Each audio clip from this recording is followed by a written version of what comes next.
This is my 2018 Specialized Allez Sprint road bike, and this is my Allez Sprint setup video. C-Dub, aka Critwit, suggested that I do a bike setup video, so here we are. And in this video, I would just want to talk about why I bought this bike, including how I made the decision to go with Specialized and the Allez Sprint. I'll also talk about the bike as it came stock, the changes and the upgrades I've made to this bike over the past 20 months, and the rationale for having made those changes. So first of all, when I was in grad school, my buddy Chris, who was in the master's program with me, got me into, well, he didn't get me into riding bikes. I bought a $500 Schwinn that I perceived to be a relatively expensive bike, and I remember the first time I rode with him and he looked at my bike like it was a $100 bike from Walmart.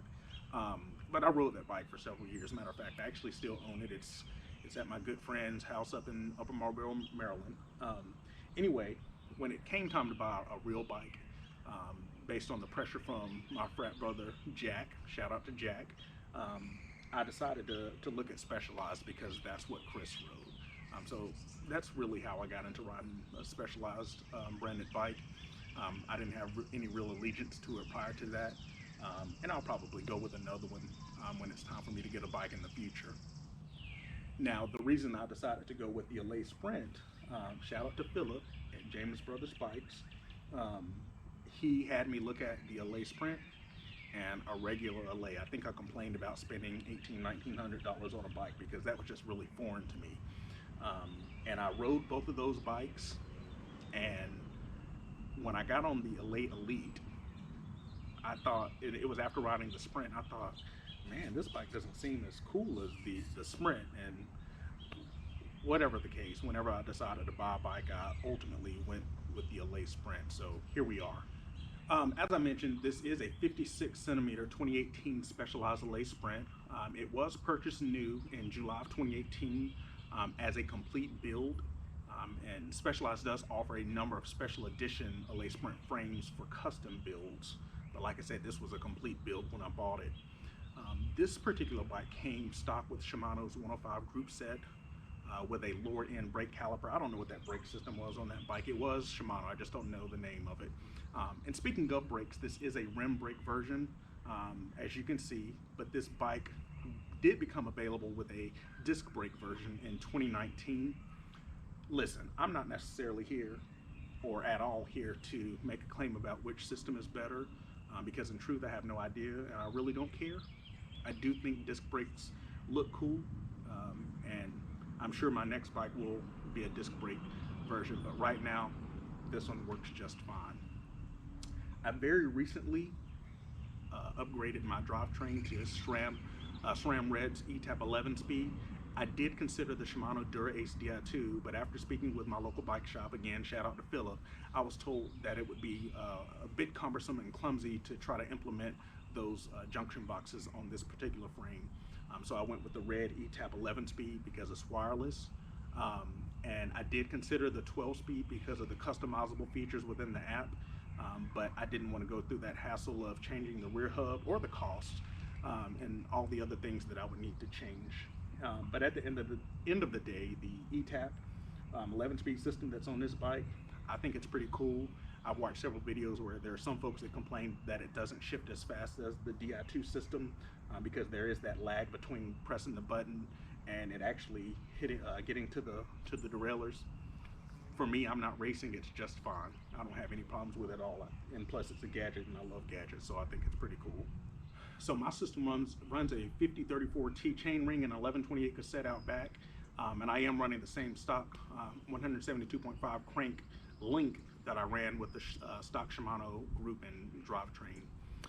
The stock wheel that came on this bike was a pair of DT Swiss R460s mounted on Specialized Turbo Pro tires, and while I am still running the same tire and size, I did swap out the wheels, which was actually the first upgrade that I made to the bike, and I got the Zip Speed 302 carbon wheel, mainly because I like the way they look. That was the only reason I wanted carbon wheels, and I hated that silver finish on those stock wheels. Otherwise, I didn't have any complaints with those wheels outside of the way they look.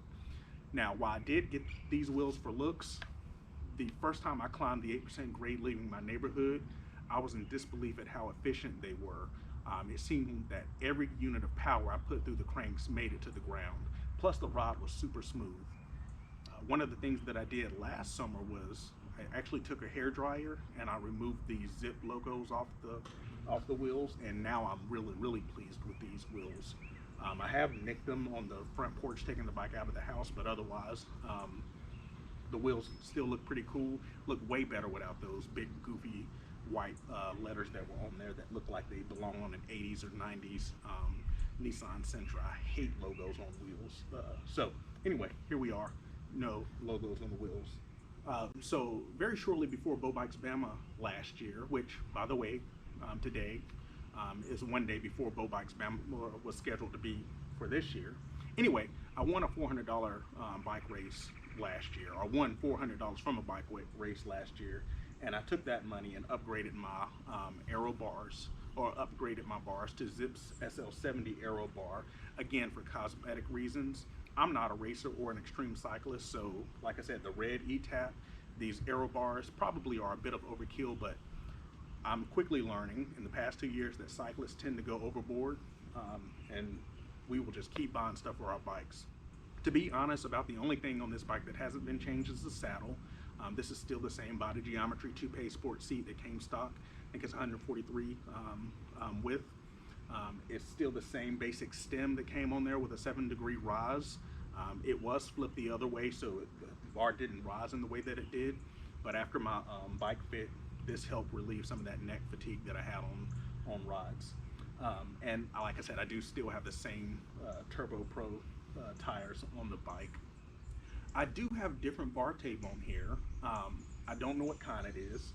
I do like it, I do appreciate it. I just know that the guys at my local bike shop, shout out to Philip, Jody, and Raleigh, they always know exactly which one to put on the bike. But like I said, it's pretty thick and grippy, it feels good. I did have issues when I first got these bars and first put the tape on the bars because I wanted it like really close to the hoods, but we realized that that wouldn't work, so it's further in now and I don't have that issue anymore.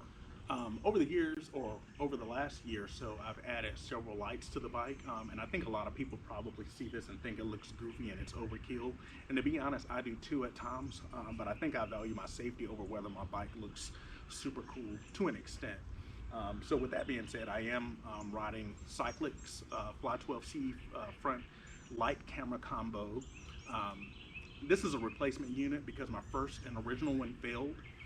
So I was without one for about 2 months while I shipped this one back to Australia, and they sent this one back. In all honesty, the camera quality kind of sucks, but the light is pretty cool, works pretty well, so I'm still using that. It is mounted to a K-Edge XL mount, Garmin mount up front. So I have my Garmin Edge 1030, which is also overkill, mounted to it, and the Cyclic mounted under it. I considered the Element Bolt. I probably should have gotten that. But the Garmin just seemed like more of a gadget, which is why I ended up with this one. Out back, I am riding Cyclics Fly 6 CE as a rear light and camera combo. And to be honest, the camera on that one actually is pretty decent, especially compared to the one up front. And then I have the Garmin Varia RTL to supplement the Fly 6 and to add a bit of situational awareness because it pairs perfectly with the head unit, the Garmin head unit. It shows, you know how that works. It's like a blind spot warning on a car. That unit also works with the Wahoo systems now because I did get one and pair it with Daniel's bike as well. I added those two specialized rib cage bottle holders down there. They are the flat black plastic versions. I do have a third one that is gloss black, and I did use it to attach as a flat pack out back or saddle bag, and I wasn't entirely thrilled with how that looked, so I found this backcountry research strap that I was able to attach my spare tube, cartridge, and bike liver to, and I think it looks pretty cool and utilitarian. It reminds me of a Jeep with the exposed tire on the rear door. Anyway, the bike's pretty comfortable. The saddle is probably the biggest complaint that I have about the bike, and I guess I just haven't taken the time to research a saddle. Lots of people say that the geometry on the Allez Sprint is pretty aggressive and that it isn't a bike that you can ride for a long period of time. I'm not sure if 3 to 4 hours is a long period of time, but for me, when I ride that length of time, the bike is just fine, especially since the stem has been flipped so that the handlebars aren't as low. You can see my bar isn't slammed or anything. Otherwise, I think it's a cool bike that's pretty fun to ride with, especially with the upgrades and the changes that I made to the bike over the last year and a half. It's a lot more engaging and fun to drive or ride. But anyway, if you have any questions, please leave a comment below. If you're in Alabama and want to join my friends and I on a ride, also let me know. I promise we're a pretty easy group to ride with. All we're doing is having a good time. We're not super fast or trying to be super fast or anything like that. We just like to go out and have fun.